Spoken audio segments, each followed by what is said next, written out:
नमः शिवाय, सूर्याय नमः। जय हो सूर्यदेव की, जय हो सनातन संस्कृति की।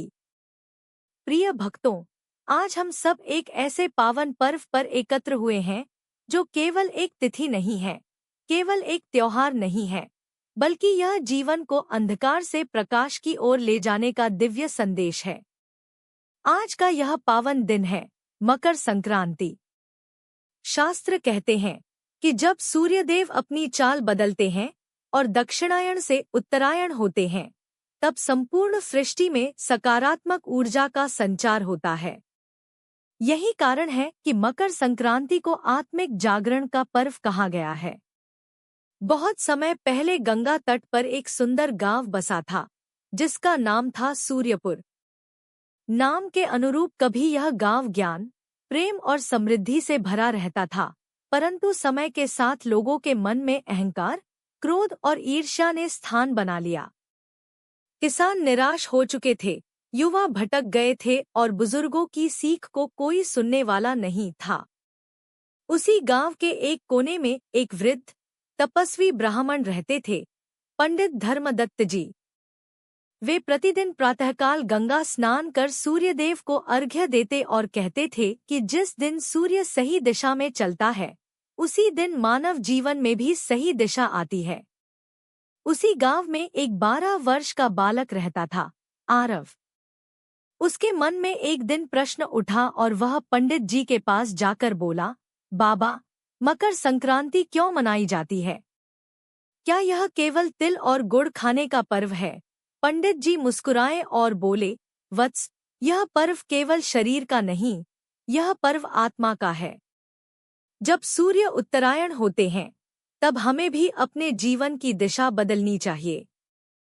पंडित जी ने बताया कि जब पृथ्वी पर अज्ञान बढ़ता है, जब मनुष्य केवल भौतिक सुखों में उलझ जाता है, तब सूर्यदेव उत्तरायण होकर यह संकेत देते हैं कि अब भीतर की ओर चलो, अब आत्मा की ओर ध्यान दो। इसी कारण महाभारत के महान योद्धा भीष्म पितामह ने इच्छा मृत्यु का वरदान होते हुए भी उत्तरायण की प्रतीक्षा की थी, क्योंकि वे जानते थे कि उत्तरायण का समय मोक्ष का द्वार खोलता है। फिर पंडित जी ने तिल और गुड़ का रहस्य बताया।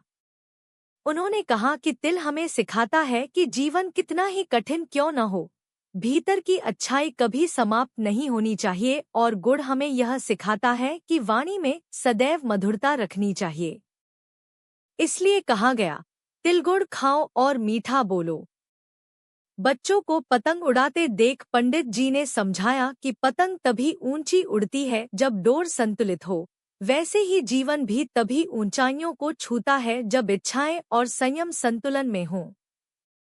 मकर संक्रांति के दिन पूरा गांव गंगा तट पर एकत्र हुआ। सभी ने स्नान किया और पंडित जी ने कहा कि जल शरीर को शुद्ध करता है, लेकिन संकल्प आत्मा को शुद्ध करता है। सभी ने संकल्प लिया कि वे क्रोध छोड़ेंगे, अहंकार त्यागेंगे, सत्य और सेवा के मार्ग पर चलेंगे। जैसे ही सूर्यदेव का उदय हुआ, ऐसा लगा मानो वर्षों का अंधकार समाप्त हो गया हो। निराशा आशा में बदल गई, द्वेष प्रेम में बदल गया और सूर्यपुर फिर से अपने नाम को सार्थक करने लगा। उस दिन आरव ने अनुभव किया कि सूर्य केवल आकाश में नहीं उगा है, बल्कि उसके हृदय में भी प्रकाश फैल गया है। पंडित धर्मदत्त जी ने अंत में कहा कि मकर संक्रांति हमें यह सिखाती है कि जब सूर्य दिशा बदल सकता है, तो मनुष्य क्यों नहीं। अंधकार चाहे कितना भी गहरा क्यों न हो, प्रकाश अवश्य आता है। यही मकर संक्रांति का सच्चा संदेश है।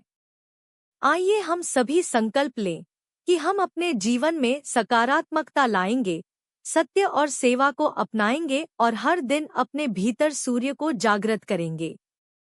यही मकर संक्रांति का वास्तविक अर्थ है।